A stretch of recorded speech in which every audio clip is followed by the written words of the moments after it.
نننې زمونږ سبق سورة المائدہ شپږم سپارہ 41 نمبر آیات.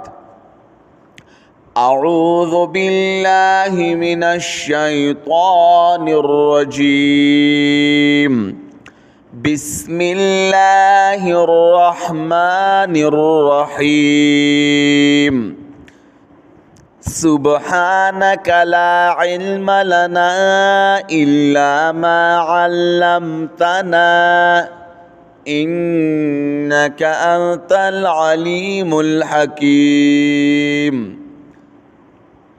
يا أيها الرسول لا يحزنك الذين يسارعون في الكفر.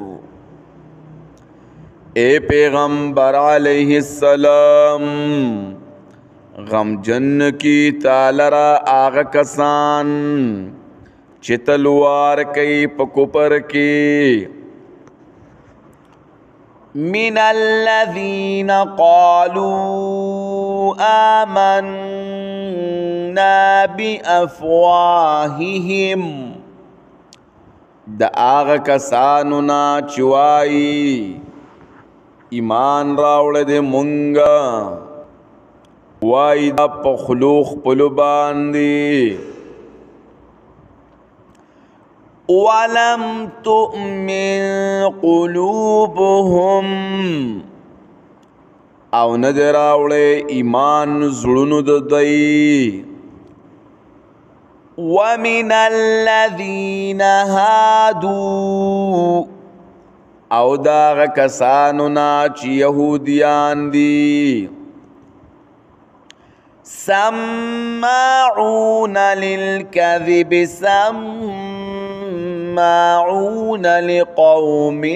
آخرین لم یأتوک وکی خودن کی دی دپارد دروغ جوڑولو پتا غوکی خودن کی دی د پارا د قوم بل چین دی راغلی تا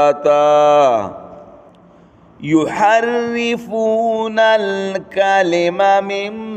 بعد مواضعه بدلی الفاظ لرا دخپلو مانونا یقولون ان اوتیتم هذا فخذوه وان لم تؤتوه فاحذروا وای دی قدر کړي تاسو ته نو عمل وکي پدی او قدر نکړي تاسو ته تاسو تدا نزانو ساتي د دینا ومن يرد الله فتنته فلن تملك له من الله شيئا اواغسوک چیرادو کی اللہ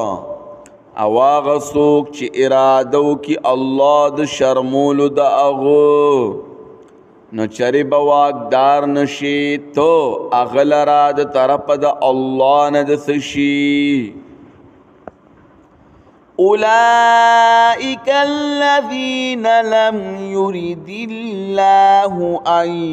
یطہر قلوبهم دغا آغا کسان دی چی ارادا ندکڑی اللہ چی پاکی زڑن ددئی لهم